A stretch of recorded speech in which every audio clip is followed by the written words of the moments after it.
Yes guys, welcome back to another video. Welcome to the George Benson football channel for my thoughts on Kurt Zouma, on the heinous barbaric actions that we saw of Kurt Zouma drop-kicking his Bengal cat across his kitchen with his brother filming it, posting it on Snapchat, laughing in the background. A heinous crime, an evil crime, something that I just couldn't keep my mouth shut on. I'm very rarely the guy who does videos based off of the breaking news when it's shocking news. I always, in life, not just in this case, but similar to that of the Mason Greenwood case too, there were instincts inside of me saying, you should make a video on this. You know, you need to talk about this because you are an influential person in the footballing sense with this Chelsea community we have online. If you're silent, there is an element in society these days where people interpret silence as being complicit with actions, with behaviours, with not caring, with thinking it's okay. That certainly isn't the case. But as an individual, I try and give everything in life as balanced of a look, as balanced of an opinion as I possibly can. And the questions that have raised to me, which have stigmatized me making this video, are ones of a progressive nature where we need to really change the way that we potentially idolize footballers. We need to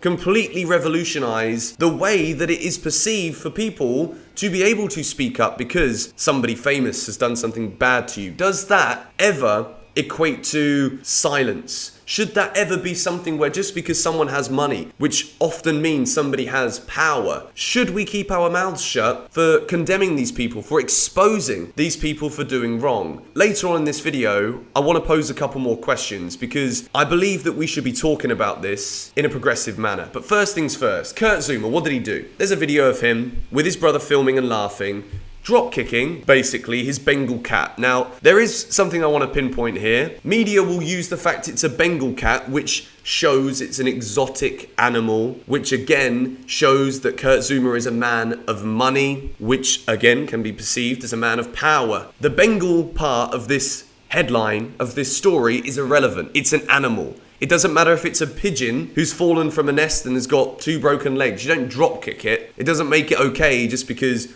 often when a pigeon will poop on your window, you would say, rat of the sky. And we don't like rats either, do we? You wouldn't want a rat in your house. But still, there is an element of whether this is a domesticated pet or any animal, this is wrong. And in my opinion, as somebody who loves animals, who has a cat that I rescued from the street here in Bali, who has a dog who is ironically sick right now on the sofa, with a vet coming here in approximately an hour from the time of me recording this video, because I care. You know, if my dog has an eye infection, I'm not just going to be like, the bloody dog, he don't look so beautiful today, he's not so cute, so we're not going to show him more love. That's not how having an animal works. That's not how we treat people. It isn't how we treat animals. What Kurt Zouma has done is absolutely wrong. The fact that he played against Watford is a point in itself that just absolutely blows my mind from West Ham United. Let's look at what's actually happening as a result of what Kurt Zouma has done. Vitality, West Ham's wellness sponsor, are pulling out their connection and affiliation with the club because they don't want to associate with a club who have got a player who is doing stuff like this when it is made public. You might see that and think, well, maybe we need to be asking more questions before we start pumping loads of money into football clubs just about where this is going and how good are the people that we're actually giving all of this money to. It's not possible. We can't go out of our way to just try and prove a point for the sake of proving a point without any proof. So Vitality have pulled out, and I absolutely agree with their decision from a business sense and a moral, ethical sense too. You've also got Adidas removing Kurt Zouma as one of their Adidas-sponsored athletes. If you don't know, footballers, yeah, okay, they might wear a Nike shirt when they're playing for their club, but they can have an individual deal with a different brand for their own clothing. Kurt Zouma was an Adidas athlete. I've even worked with Kurt Zouma because he was a partner with PlayStation Schools. And I thought at the time, because this is all I had to go with at the time, I thought that Kurt Zouma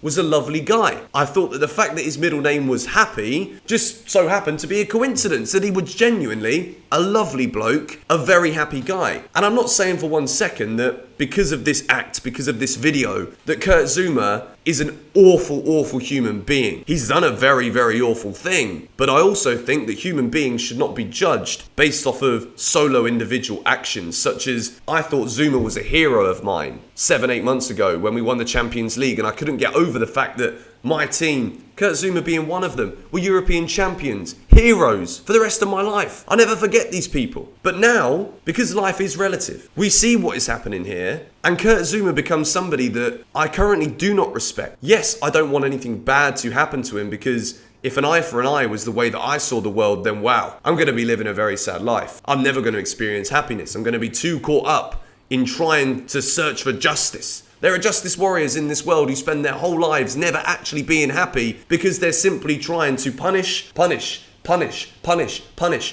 Zouma is being fined. A whole nother topic right here, right now. Kurt Zouma is reportedly being fined £250,000 for what he has done to this cat. Now, I'm not here to say whether this is right or wrong, but I will give my opinion based off of my beliefs on relativity within society. If a man who earns a £20,000 per year salary gets given a £250,000 fine for kicking his cat, which is a crime, across the room in the UK, is that fair? No, it's not fair. I'm not saying that because he isn't as wealthy or as monetarily rich as Kurt Zouma that he still shouldn't be punished, but the punishment certainly must be relative to that of which the person is actually able to pay. 250 grand, even for someone like Kurt Zouma, it isn't just a slap on the wrist. There are two sides to this story that I've seen. Some people being like, it's outrageous. Just because he's rich, it shouldn't be more of a fine than it would have been if it was anybody else. You go to prison for this in France, by the way. But at the same time, there are some people who say,